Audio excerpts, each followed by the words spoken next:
Bonjour, bienvenue à tous et à toutes une fois de plus sur ma chaîne YouTube cette semaine. Comme vous avez pu le voir dans le titre, on va parler des nombreux changements qui ont été apportés au permis de travail ouvert au Canada. Alors, dans le cadre des mesures générales qui ont été déjà annoncées depuis septembre 2024 par le gouvernement fédéral, l'IRCC, donc l'agence qui s'occupe de l'immigration et des réfugiés et tout ça, a modifié l'admissibilité au permis de travail ouvert pour les membres de la famille et des étudiants étrangers et aussi des travailleurs étrangers.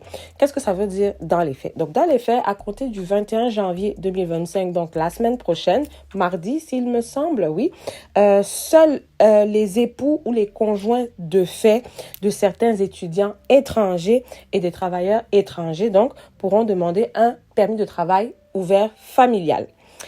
Les permis de travail ouverts familiaux seront limités aux époux ou conjoints de fait d'étudiants étrangers qui sont inscrits à soit un programme de maîtrise de 16 mois au moins ou plus, des programmes de doctorat, certains programmes professionnels et admissibles, et les permis de travail ouverts familiaux seront également limités aux époux ou conjoints de fait des travailleurs étrangers qui sont employés dans les domaines suivants.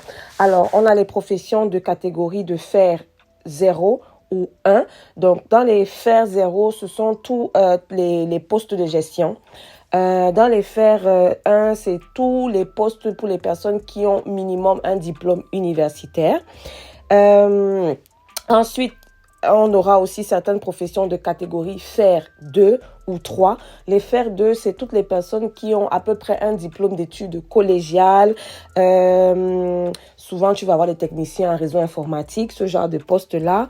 Ou les fer 3, là, c'est plus les gens qui ont un diplôme d'études collégiales, mais plus des professions comme boulanger-pâtissier, assistant dentaire, ce genre de poste-là, ce genre de métier-là, où si ces secteurs d'activité-là sont en pénurie au Canada. Donc, à côté de ça, il faudra aussi qu'il y ait des problèmes de main-d'œuvre qui sont liés aux besoins du gouvernement. Donc, voilà.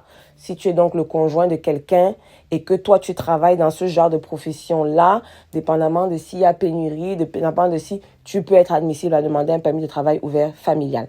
Alors, en outre, le travailleur étranger, qui lui vient déjà au Canada, doit avoir un permis de travail d'une durée résiduelle d'au moins 16 mois au moment où son époux ou son conjoint de fait donc la demande du permis pour pouvoir bénéficier d'un permis de travail ouvert.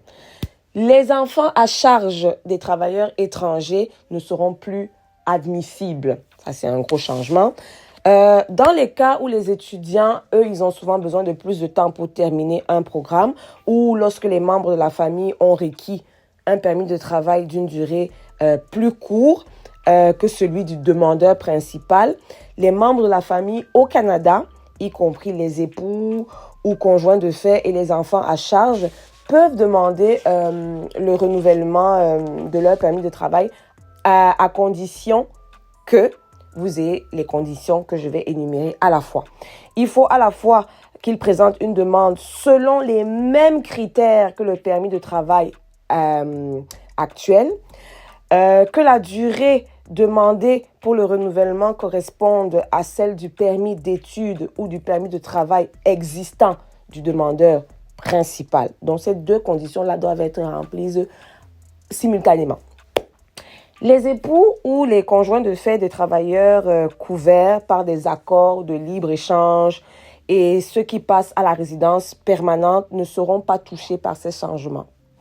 Maintenant, les membres de la famille qui n'auront plus droit à un permis de travail ouvert familial peuvent demander n'importe quel type de permis de travail auquel ils ont droit dans le cadre des programmes de permis de travail du Canada. Donc voilà, en gros, les changements qui vont arriver avec le permis de travail ouvert.